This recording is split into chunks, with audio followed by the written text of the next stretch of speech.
లడ్డు ప్రసాదం గురించి సార్ మాట్లాడినారు. సార్ మాట్లాడిన దాంట్లో వారే ఎందుకో ఒక విధమైనటువంటి విధంగా మాట్లాడుతూ ఉన్నారు. గతంలో సంవత్సరం క్రితం వారు మాట్లాడినప్పుడు ఆ కొవ్వు ఈ కొవ్వు ఈ కొవ్వు ఆ కొవ్వు అని చెప్పేసి మాట్లాడినారు. తర్వాత మళ్ళా కెమికల్స్ అన్నారు, లడ్డు అన్నారు. మళ్ళీ నిన్న కొత్తగా మార్కాపూర్లో స్వామివారికి సమర్పించే నైవేద్యం గురించి మాట్లాడినారు. లడ్డు పోయింది ఇప్పుడు మళ్ళా.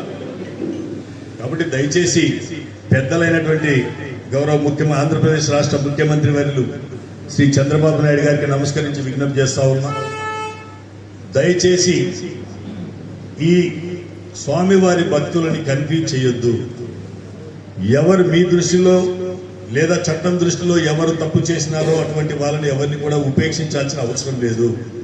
కానీ ఎంతో పవిత్రంగా భావించేటువంటి తిరుపతి ప్రసాదాల గురించి, స్వామివారి యొక్క ప్రతిష్ట గురించి మనం పదే ఒక చోట ఒకటి మాట్లాడుతున్నందువల్ల మనము స్వామివారి ప్రతిష్టకు భంగం కలిగించిన వాళ్ళం అవుతామనేది మీకు తెలియంది కాదు.